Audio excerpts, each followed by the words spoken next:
பிரியமானவர்களே, இயேசு கிறிஸ்துவின் இணையற்ற நாமத்தில் உங்களை வாழ்த்துகிறேன்.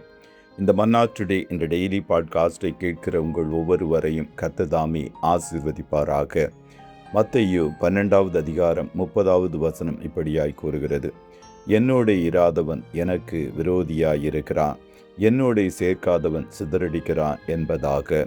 சேர்க்கிறவரும் சிதறடிக்கிறவனும், கேதரர் அண்ட் ஸ்கேட்டரர் என்ற தலைப்பின் கீழ் இன்றைய மன்னாவை தியானிக்கப் போகிறோம். ஆண்டவர் ஜனங்களை தன்னோடு சேர்க்கிறவர். வருத்தப்பட்டு பாரம் சுமப்பவரை பார்த்து என்னண்டை வாருங்கள் என்று கர்த்தர் அன்போடு அழைத்தார்.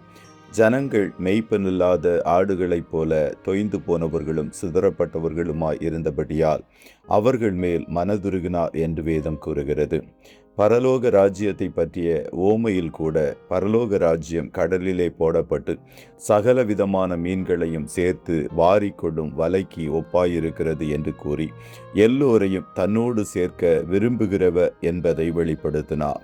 2 பேர் 3 பேர் என்னுடைய நாமத்தில் சேர்ந்து கூடி வரும்போது உங்கள் நடுவில் இருக்கிறேன் என்றும் வாக்களித்தார். சபை கூடி வருதலை சிலர் விட்டுவிடுகிறது போல நீங்களும் விட்டுவிடக்கூடாது என்றும் நமக்கு ஆலோசனை சொன்ன கர்த்தர் அவர். ஆனால் சத்துரு கர்த்தருடைய ஜனங்களை சிதறடிக்கிறவன் உன் முகத்துக்கு முன்பாக வருகிறான். அரணை காத்துக்கொள், வழியை காவல் பண்ணு, அறையை கட்டியாய் கட்டிக்கொள், உன் பலனை மிகவும் ஸ்திரப்படுத்து என்று நாகும் 2வது அதிகாரம் 1வது வசனத்தில் சத்துருவை சிதறடிக்கிறவன் என்று ஆண்டவர் அழைத்தார். அவன் பலவான், அவனுடைய ஜனங்களை அவனுடன் கட்டுக்கோப்பாய் வைத்து கொண்டு கர்த்தருடைய பிள்ளைகளை சிதறடிக்க வகை தேடுகிறவன். வஞ்சிக்கிறவனுடைய தந்திரங்களை கர்த்தருடைய ஜனங்கள் புரிந்து கொண்டு எச்சரிப்புடன் காணப்பட வேண்டும்.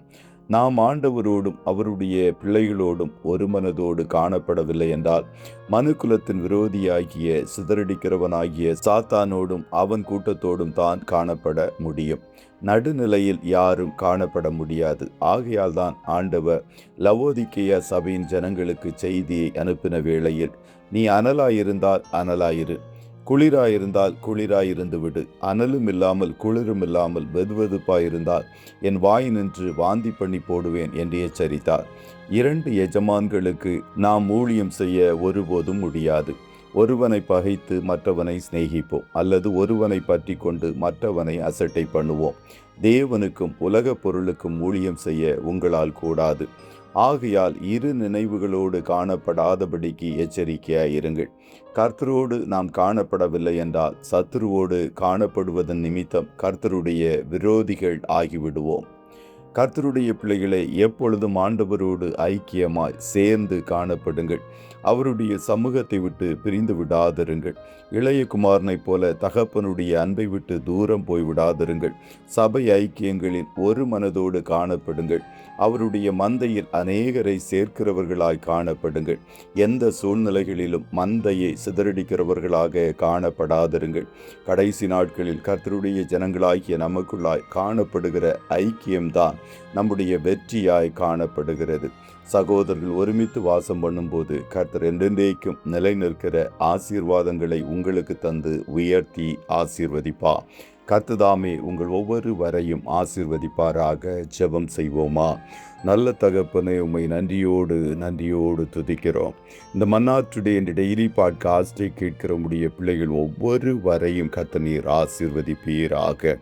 அப்பா, உம்முடைய பிள்ளைகளாகிய நாங்கள் உம்மோடு இணைந்து சேர்க்கிறவர்கள் என்ற பெயரை பெற கர்த்ததாமே எங்களுக்கு கிருபை தாரும்.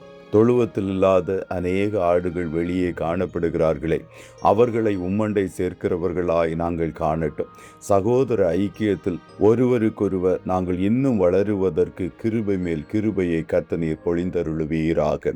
ஒருபோதும் சத்துருவோடு சேர்ந்து சிதறடிக்கிறவர்களின் கூட்டத்தில் நாங்கள் காணப்படாதபடிக்கு ஞானமுள்ள இருதயத்தை கர்த்தர் எங்கள் ஒவ்வொருவரிலும் உருவாக்குவீராக.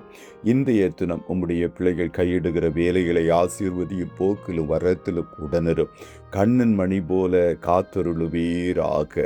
ஆட்டுக்குட்டியானவருடைய இரத்தத்தின் பாதுகாப்பிற்குள்ளாய் ஒவ்வொருவரையும் கொடுத்து இயேசுவின் நாமத்தில் ஜெபிக்கிறோம் நல்ல பிதாவே. ஆமென்.